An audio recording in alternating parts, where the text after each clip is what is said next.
Cars.com Auto Review.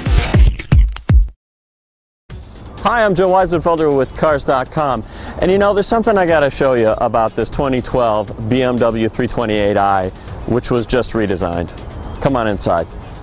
There are a number of fuel-saving measures in this redesigned sedan. One of them is an auto start-stop feature. Actually, it's stop-start. You come to a stop, say at a traffic light, turns the engine off. When you let off the brake, it turns it back on. Here's the problem. It is appallingly intrusive. Here we go. You know how in hybrids and such, it'll turn the engine on and off, and maybe you notice it. In this car, it stops with a jolt, and it restarts as if you're going starting it. Even my editor friends who read my review said they were not prepared for how bad this is.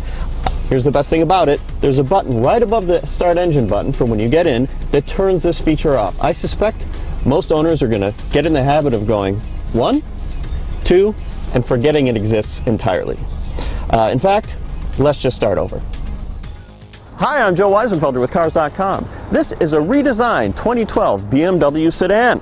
Only a sedan has been redesigned for this model year. The 335 and the 328 have been redesigned. It's the 328 that we have here that's the big news though, because there's a new powertrain. A direct injection, twin scroll turbocharged 2.0 liter 4-cylinder. That's right, a 4-cylinder instead of an inline 6. This one though has 10 horsepower more than the previous generation's 6 at 240 horsepower. It also has 60 pounds-feet more torque at 260.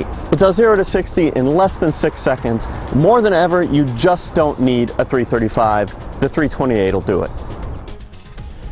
Another big change is a new 8-speed automatic transmission replacing the 6-speed from the previous generation. Among other things, what it gives you is 23 miles per gallon city, 33 highway. Fortunately, you can also still get a manual transmission, a 6-speed that raises the highway fuel economy to 34 miles per gallon.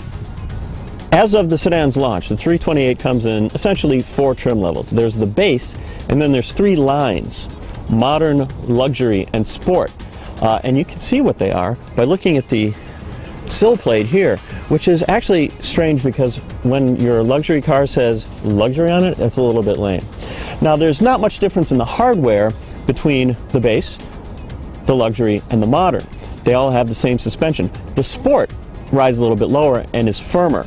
Now, in terms of driving, BMW has softened this thing up a bit. I think they've traded a little bit of body control for more road isolation. It is definitely comfortable. If you want to drive a little bit more aggressively, you might want to go with the sport trim level or trim line. Frankly, I think someone buying a BMW would put up with that suspension in any version, but they decided to go with it this way. Now, there are also changes on the inside and small ones on the outside among these different trim levels. Now, this being a modern trim line, it has some differences inside. They include beige colored gauge faces instead of black, and the most controversial element in the 3 Series redesign, and that is this raised grain wood trim, which I really like and most people hate.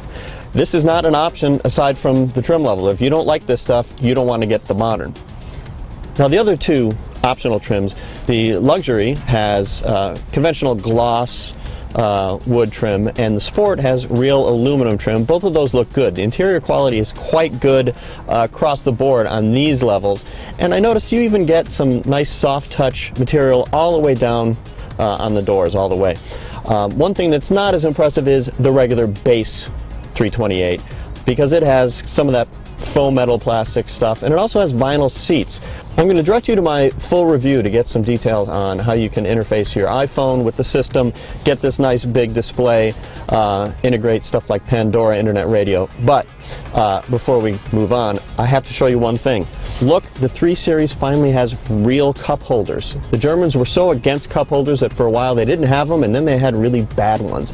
Now they have the real deal up here where they're usable, but as if embarrassed by them, they have created this little tray that you can put over it in case you're, I don't know, ashamed. There. Cup holders? What cup holder? Here's another improvement. The back seat has more room, more leg room. My knees are raised a bit, which I don't find very comfortable usually, but it's not terrible at all for a car of this size. And there's actually more room in the trunk too. It's up from 12 cubic feet in the previous generation to 13.7. The BMW 3 Series is an extremely popular and respected model. When cars get redesigned, it's a great opportunity to make them better or to totally screw them up. Thankfully, they made this one a little bit better. Check out my full review on Cars.com. You can learn more about this and the 335, which we also tested.